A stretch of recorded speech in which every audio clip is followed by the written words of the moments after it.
¿Qué tal? Muy buenas tardes. Esta es una nueva edición de Plenario, inmediatamente después de la sesión en la que la Cámara de Diputados dejó vigente el veto presidencial para con la movilidad jubilatoria. Bueno, finalmente el resultado de la votación fue 153 votos a favor de en contra del veto presidencial, 87 a favor y 8 abstenciones, con lo cual no se alcanzaron. Por 6 votos no se alcanzaron los 2/3 necesarios para frenar justamente el veto presidencial. Bueno, hay mucho para hablar, mucho para considerar cómo fueron las votaciones, quiénes estuvieron ausentes, quiénes votaron a favor, quiénes en contra. De todo eso vamos a hablar con mis compañeros, a quienes ya mismo paso a presentar. Martín, ¿cómo estás? ¿Qué tal, José? Buenas tardes. Sí, un resultado que estaba anunciado, 87 votos consiguió el oficialismo, justito, ¿no? Eran los necesarios para tener más de un tercio, que la oposición no consiguiera los 2/3, que no pudiera insistir con el proyecto sancionado y vetado. Hubo pases de factura de todo tipo, ¿no? En la sesión, los radicales desde ayer en el centro, digamos en la mira, los 5 que fueron a la Casa Rosada votaron con el gobierno. Haciendo las cuentas, si hubiesen votado como votaron en junio, no hubiese alcanzado igual la oposición los 2/3, le hubiese faltado un poquito. También influyó que el bloque de Innovación Federal, los 8 diputados que responden a 3 gobernadores, Misiones, Río Negro y Salta, habían votado a favor y se abstuvieron. Con esos 2 casos sí, si los 5 radicales votaban como en junio, si los 8 de Innovación votaban como en junio, ahí sí estaban los 2/3. Después, bueno, hubo algunos otros detalles, pero con eso el gobierno, el oficialismo, consiguió sostener el veto. Así es. Sebastián, ¿cómo estás? ¿Cómo estás, José? ¿Todo bien? Bueno, sí, con este análisis político que hace Martín nos lleva a la conclusión de que es una victoria pírrica, si se quiere, porque claramente fueron mayores los votos a favor de la reforma jubilatoria. Vamos a... te interrumpo un momento. Vamos a Gonzalo en Pasos Perdidos ya a ver a uno de los protagonistas de esta sesión. Sí, pero no se puede. Espera un segundo.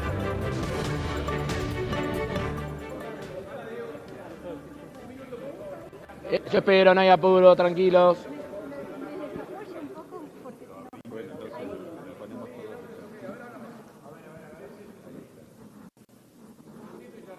Dale, no hay problema.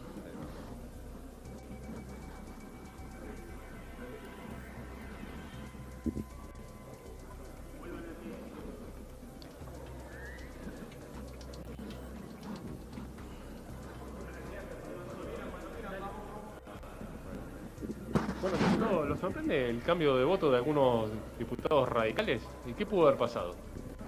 Y nos fue una sorpresa porque se venía anunciando, ¿no? Se venía preanunciando que diputados radicales que habían votado a favor de la ley que modifica positivamente los saberes jubilatorios de argentinos y argentinas, ya sabíamos que iban a cambiar su voto ahora en apoyo al presidente Milei y a su veto. Y también ha habido diputados del bloque de Innovación que habían votado con nosotros la última vez y que ahora se abstuvieron. Gracias a esas abstenciones y gracias a esos votos que se banquetearon, consiguió el oficialismo respaldar el veto. De todas maneras hay que ver muy prolijamente esos números, ¿no? La cantidad de diputados que respaldaron la ley aprobada por el Congreso y la ínfima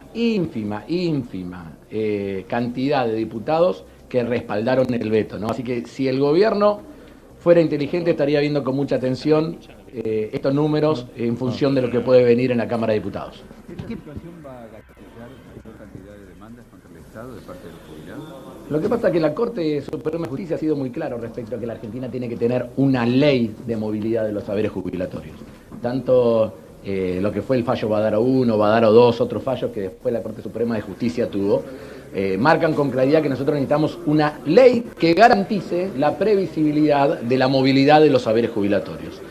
En el mes de marzo el presidente Milei lo que hace es, por un decreto, no por una ley, suspende la aplicación de la ley anterior y hoy todos los meses tenemos que estar esperando a ver qué es lo que hace Milei. Fíjate lo que está pasando, por ejemplo, con el famoso bono de los 70.000 pesos. 70.000 pesos para los jubilados era una cosa en septiembre, octubre del año pasado, y otra totalmente distinta es hoy, por la pérdida del poder adquisitivo. Por eso inclusive hay centros de estudio que dicen que ese bono de 70.000 pesos debería valer hoy 122.000 pesos para que tenga... ¿No compensado? No, bueno, acá vos tenés el 8,1 no compensado. El otro problema que tenés es que gracias a esto que se votó aquí hoy a favor del veto de Milei, lo que van a perder los jubilados es una fórmula que le dé previsibilidad a los aumentos de acá en más, por inflación o haciendo una revisión anual a partir de los aumentos de salarios, si es que los salarios aumentan. Además, va en contra de la caja de jubilaciones de las 13 provincias que no transfirieron sus regímenes previsionales a la nación. Y además, nosotros habíamos encontrado una fórmula matemática que permitía garantizar un nuevo piso incorporando lo que hoy se denomina el bono de los 70.000 pesos. Yo creo que es todo pérdida para los jubilados, y aquellos que cambiaron su voto y aquellos que habían votado a favor y hoy se abstuvieron van a tener que dar sin lugar a dudas cuenta de lo que hicieron. Ahora el paso siguiente sería que ustedes puedan tratar de pelear, de debatir para que se amplíen las partidas presupuestarias para este debate que se viene aquí en el Congreso. No hay un solo debate. En primer lugar, somos conscientes de que arranca una etapa donde la discusión de la ley de presupuesto para el año que viene ocupa una centralidad en la agenda parlamentaria, nosotros no lo podemos negar, y allí habrá que poner con lupa una mirada sobre cada uno de los elementos que plantee el Poder Ejecutivo, y hay que ver cuál es la recepción que tiene la propuesta del Poder Ejecutivo en los distintos bloques parlamentarios. Pero nosotros, por ejemplo, a esta misma altura, a este mismo momento, estamos trabajando para la recuperación del fondo que compensa los subsidios al transporte de pasajeros del interior de la Argentina. Estamos trabajando en una ley de emergencia PYME. Estamos trabajando en proyectos de recuperación de los fondos de ciencia y técnica que el presidente de la Nación está incumpliendo una ley del Congreso. Estamos tratando de recuperar también los fondos para la educación técnica, que ustedes saben que está en la ley de educación técnica en una partida específica del 0,2% de los recursos corrientes y que lamentablemente el presidente Milei tampoco cumple.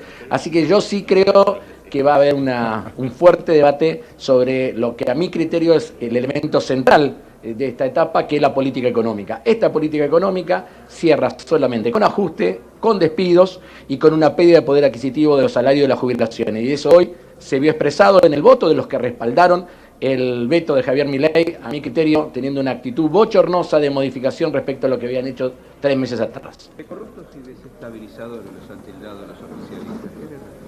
Mira, vos me conocés, a mí creo que todos me conocen. Rara vez yo he usado descalificaciones de ese tipo. El que usa descalificaciones de ese tipo con otros espacios políticos porque no tiene nada para argumentar. Y hoy no tenían nada para argumentar. Hoy no podían decir en voz alta lo que estaban haciendo.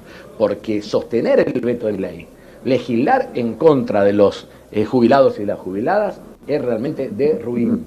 Y me parece que en esta etapa lo que hay que tratar de dejar las calificaciones al lado y a esos grupos convocarlos a trabajar, en buscar soluciones.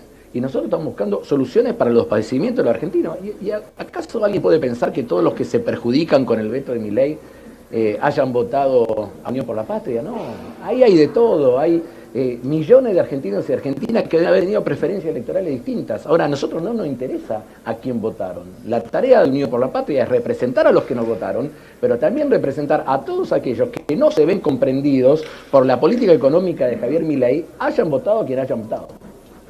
No, por favor. Bueno, la palabra a José. Buenas tardes. Hacemos la presentación oficial aquí desde el Salón de los Pasos Perdidos. Hablaba Germán Martínez, el presidente del bloque de Unión por la Patria. Fue el cuarto testimonio que ha pasado por aquí, por esta zona, después de lo que ha sido por lo menos la votación, porque después la sesión continuó con el pedido de, bueno, algunas mociones que habían estado acordadas ya anterior a lo que fue el comienzo del debate por esta votación de el veto presidencial tras lo que había sido hacía unas semanas atrás la aprobación de esta ley tanto en diputados como en el Senado respecto a lo que tiene que ver con el haber jubilatorio. pero hemos tenido las palabras de otros diputados, como por ejemplo de José Luis Espert, también la palabra de Bruje, el diputado Bruje, y ha hablado también Facundo Manes. Le preguntábamos esto a Germán Martínez respecto a lo que tiene que ver con si el paso a seguir ahora por parte de los diputados de la oposición, es decir, para lo que es una posible insistencia, no precisamente con este proyecto en sí, porque al ser vetado tendrá que recién tener una posibilidad el año próximo, sino porque justamente cuando le consultábamos al diputado Bruje, que pertenece al bloque de Miguel Ángel Pichetto, nos hablaba de que tal vez el paso a seguir aquí en la Cámara de Diputados es la insistencia, ¿no?, de los propios legisladores para con el Poder Ejecutivo en aumentar las partidas presupuestarias, lo que tiene que ver con el haber jubilatorio. Muy bien, Gonzalo, perfecto, brillante. Ahí quedamos a la espera de cualquier novedad que tenga, nos avisás y nos conectamos inmediatamente. Gracias. Y bueno, ahí lo escuchábamos al presidente del bloque de Unión por la Patria, siendo muy duro con respecto a los diputados que habían cambiado el voto. Esa es una de las novedades, de los datos salientes de lo que fue esta sesión. ¿No es así, Seba?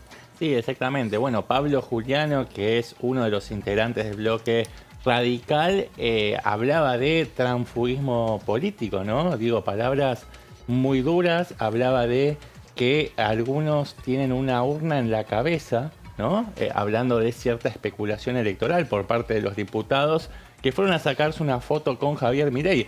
Algo que no era estrictamente necesario. Ellos podían directamente votar en contra de la ratificación de la ley de movilidad jubilatoria, apoyando el veto, pero sin hacer esa teatralización en la Casa Rosada, lo que explican en el entorno de la conducción del bloque radical es que existe un ala dentro del Partido Radical que está interesado, que es ganancia mostrar guiños o gestos de empatía o de afinidad con el gobierno, en relación a lo que le reclaman sus electorados en sus respectivas jurisdicciones. Así que yo creo que la división del bloque radical fue una de las claves que explican. La otra la comentaba en la introducción Martín Bravo, y decía que también el cambio del voto de Innovación Federal, que de haber votado a favor terminaron absteniéndose, e incluso la presidenta de este bloque, Pamela Caletti, se ausentó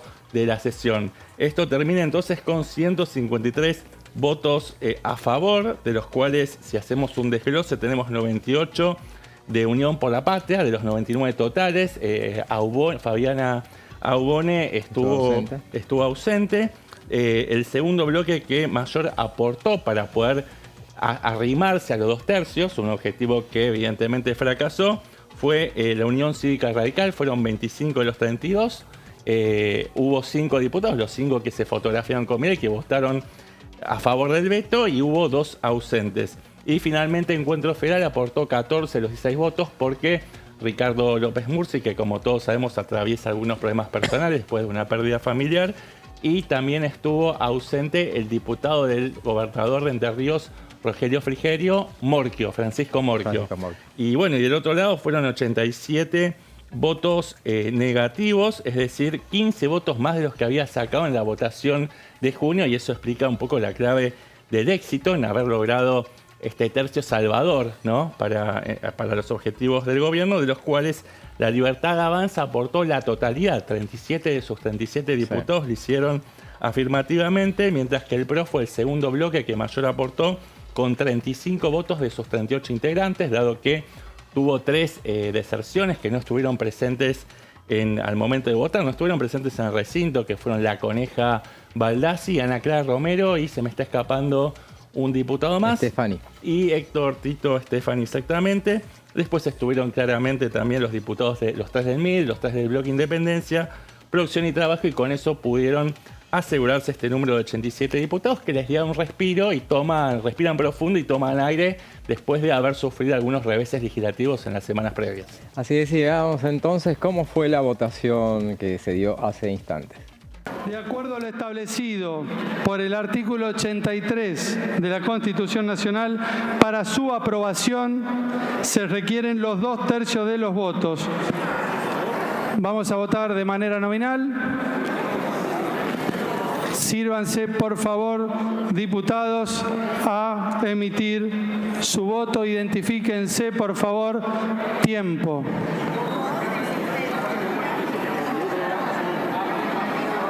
Por secretaría se dará lectura del resultado de la votación. Se cierra la votación.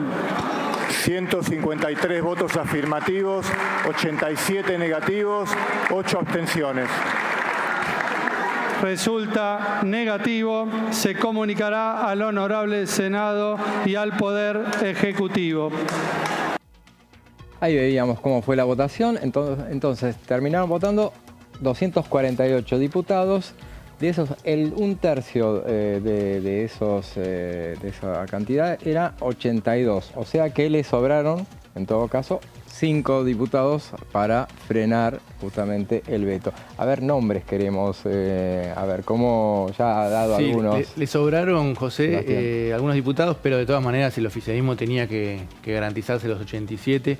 Por eso votó el presidente de la Cámara, Martín Menem, algo que no es habitual, ¿no? Se hace cada tanto en situaciones como esta.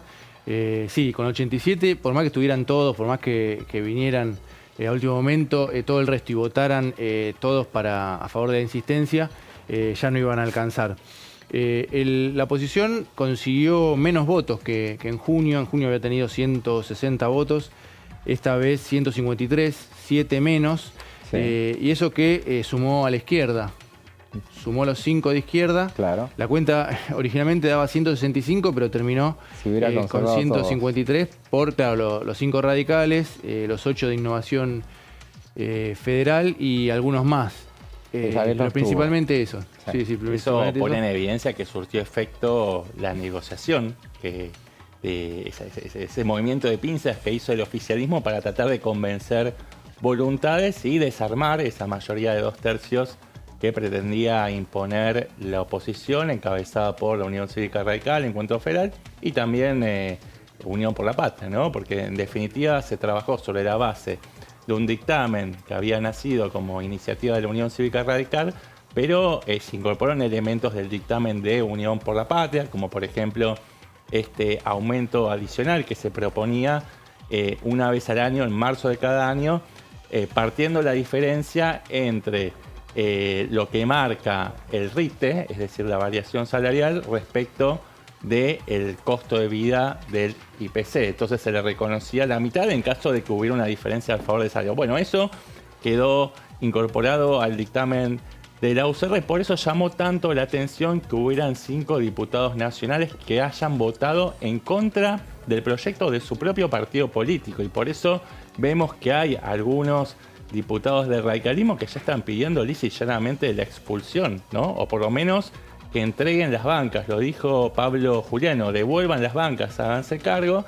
Si entienden que el ámbito natural tiene que ser ese ecosistema afín al oficialismo, entonces este no es el lugar. El Partido Radical es una oposición dialoguista, constructiva, pero que se para en el terreno de la oposición y no del oficialismo. Claro, Juliano es del sector de... Convengamos que el radicalismo está dividido en 4 partes, el bloque radical, y una de esas partes importantes es la que responde al diputado Manes. Juliano es muy cercano. Sí, es un armado bien bonaerense, ¿no? Pero claro, tiene algunos elementos. No, sí, seguro. Sí. Pero el tema es que, bueno, obviamente no hay una intención de adoptar sanciones. La Convención Radical hizo en la previa, ayer hizo un llamado, una fuerte crítica hacia los diputados que se daban vuelta, decía.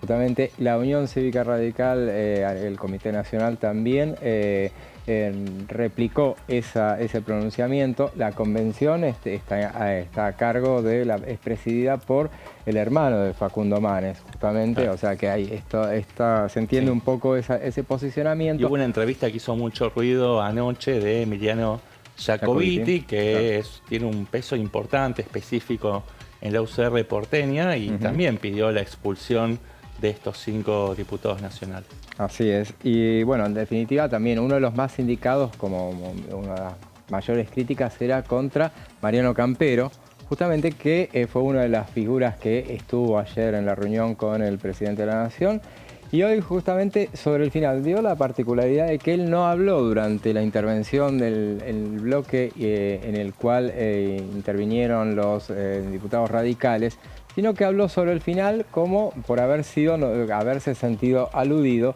pero habló dentro de el espacio que correspondía a La Libertad Avanza, de alguna manera. Fue medio llamativa el pronunciamiento de Mariano Campero, sí, que reaccionó ante las críticas que lo habían hecho sentir aludido y terminó siendo aplaudido de pie, sobre todo por los diputados de La Libertad Avanza.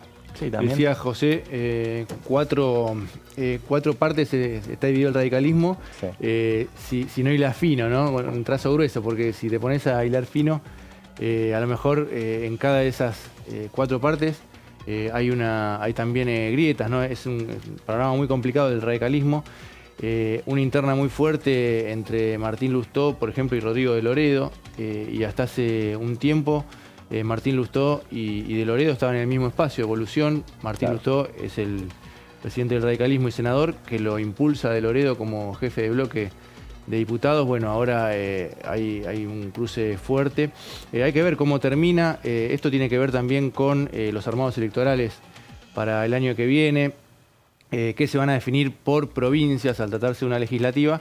Entonces cada provincia está mirando cómo arma políticamente y eso hace que no haya una orientación nacional del radicalismo. Entonces en muchas provincias, si uno se pone a ver los 5 diputados que estuvieron ayer en Casa Rosada, bueno, probablemente armen con La Libertad Avanza, a diferencia de lo que puede ser otro distrito. Te interrumpo porque vamos ya para el móvil. Tenemos la oportunidad de dialogar con el diputado Rodrigo de Loredo, presidente del bloque de la Unión Cívica Radical. Diputado, gracias por estos minutos. Bueno, cuéntenos qué sensación le deja esta afirmación por parte del Congreso hacia lo que es el veto presidencial. ¿Cómo le va? Bien, bueno, una pena. El gobierno logró lo que pretendía, que es desbaratar los 2 tercios que intentamos buscar. Siempre estuvo cerca de lograrlo porque es muy difícil mantener 2 tercios sobre los presentes. Estaba junto la fusión del PRO y La Libertad Avanza, más las extinciones de La Libertad Avanza, ya lo ponían de por sí a 4 votos, de manera que la tarea era, digámoslo, bastante sencilla para el oficialismo, porque acude a una multiplicidad de herramientas, entre otras cosas, a las jurisdicciones provinciales, a múltiples gobernadores de todos los partidos políticos, no se salva a nadie, y bueno, finalmente lo logró. Es una pena que no prospere un criterio de razonabilidad. Yo intenté hasta último momento, en su oportunidad, que el gobierno vetara parcialmente, no se logró. Intenté que la oposición nos permita articularnos para insistir parcialmente, porque creo que esa era una chance que teníamos para conseguir un número, y que cuanto menos salga la recuperación del 8%, que salga la fórmula de movilidad por ley, que salga el piso, si querés dejar de lado para una discusión a futuro las deudas con las cajas, es decir, que salga algo. Pero bueno, me encontré en las 2 extremidades con el todo nada, que guía y que manda la política argentina. En el todo nada me lleva a pensar que ni el gobierno defiende el equilibrio fiscal como dice defenderlo, porque ir con una parcialidad de esta ley era algo de lo que habían firmado los senadores de La Libertad Avanza. No tiene para nada una ruptura del equilibrio fiscal. Entonces el gobierno estaba en otra tesitura, en una cuestión más de tener razón en su narrativa, en dar una especie de mensaje político, comunicacional. Pero me encuentro con que los ultraopositores están en la misma, porque se prefiere perder a que salga algo que no es lo ideal, pero que es mejor que la nada.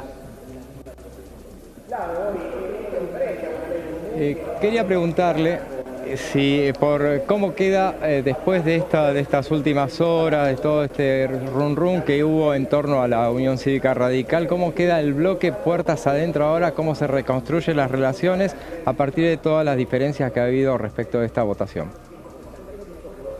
No es la primera vez que nos pasa, como nos pasa a nosotros, si ustedes observan, le está pasando a todos los bloques en un proceso de altísima atomización de la política en Argentina después de la incursión de Javier Milei. Le pasa al bloque del oficialismo, le pasa al bloque del PRO, le ha pasado al bloque del peronismo en sus distintas versiones. A nosotros nos suele pasar por derecha, nos pasa por izquierda, nos pasó en la ley bases, o sea que es una chamba, como digo yo, bastante compleja la que me toca llevar adelante en un momento difícil de la política y particularmente difícil para un bloque como el nuestro, una expresión política como la nuestra, que representa la razonabilidad, que representa generalmente una postura de centro, que representa intereses de los sectores medios de la sociedad, y bueno, eso es como que no está de moda. Por ahí somos más visibles que otros porque da una realidad aritmética que somos un bloque también pivot, ¿viste? Entonces, pero bueno, lo vamos a saber llevar adelante, es el esfuerzo que hago y es la responsabilidad que me toca. Muchas gracias, diputado, lo saludamos ya y te saludamos también, Gonzalo. Cualquier novedad, volvemos a comunicarnos. Gracias, José. Cómo no, le agradecemos aquí al diputado de Loredo por estos minutos. Gracias. Y nosotros llegamos al final de esta breve edición, pero sustanciosa, obviamente. La sesión duró 4 horas 45 minutos, arrancó bien temprano a las 11:15, rápidamente se obtuvo el quórum y bueno, terminó a las 4 de la tarde, nos dejó media horita, pero bueno, analizamos bastante esta sesión. Gracias, Martín. Buenas tardes, José. Gracias, Sebastián. Buenas tardes. Con ustedes nos volvemos a ver mañana a las 15 y ahora lo dejamos en compañía de el equipo de Pasos Perdidos, Amanda Alma, Fernando Fraqueri. Hasta mañana.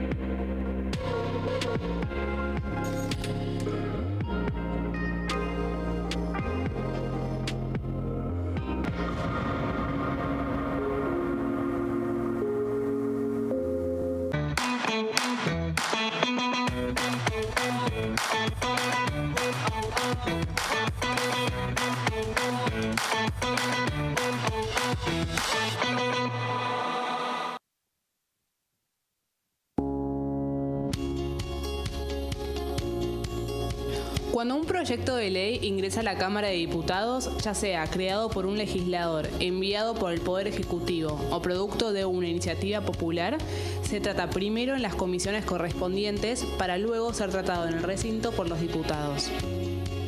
Las comisiones son el ámbito de análisis y debate sobre los proyectos de ley conformadas por legisladores de distintos bloques. Hay 23 comisiones especiales que tratan temas específicos como el atentado de la AMIA y 45 permanentes que tratan temas vigentes como educación y salud. Un diputado puede formar parte de varias comisiones. Cada comisión se compone de un presidente, un vicepresidente y de 3 a 5 secretarios. La duración de los miembros de las comisiones permanentes y especiales es de 2 años. Para que la comisión funcione debe tener quórum, es decir, un mínimo de 15 y un máximo de 31 a 49 diputados. Las autoridades son elegidas por los propios integrantes de las comisiones, que a su vez son elegidos bajo consenso por sus propios bloques. Para que un proyecto sea tratado en el recinto, debe contar con el apoyo de la mayoría de los integrantes de esa comisión. Al finalizar una reunión de comisión, se dictamina sobre la pertinencia de tratar el proyecto en el recinto. El dictamen propone una resolución o decisión sobre una o varias iniciativas o proposiciones.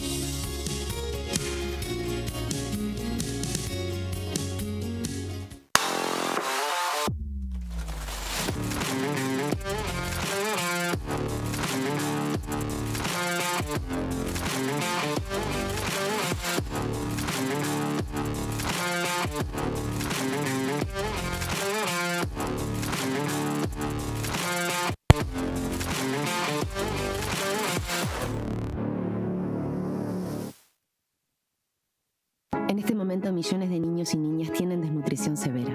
Algunos están tan débiles que apenas pueden pararse. Pero con tu ayuda podemos salvar a los niños. Este alimento terapéutico listo para usar está lleno de vitaminas y nutrientes esenciales que ayudan a los niños y a las niñas a recuperarse de la desnutrición. Gracias a personas como vos, ayudamos a salvar a millones de niños cada año. Da un simple paso. Dona ahora y ayúdanos a seguir salvando vidas.